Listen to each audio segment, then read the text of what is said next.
Welcome back to another technical deep dive here in the debug zone.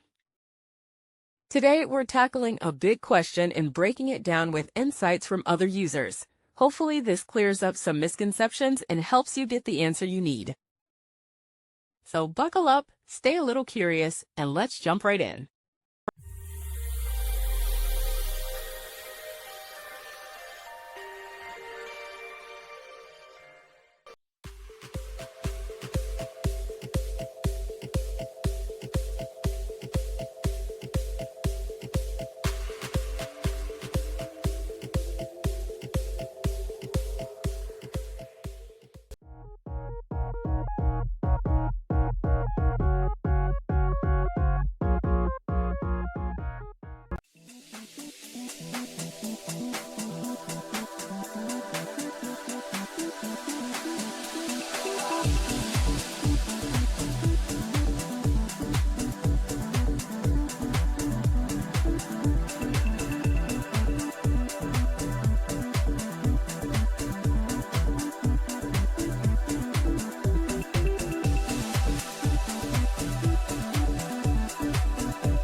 And that's a wrap.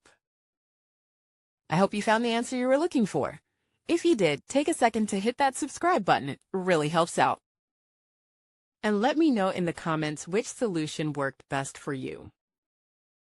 See you next time in the debug zone.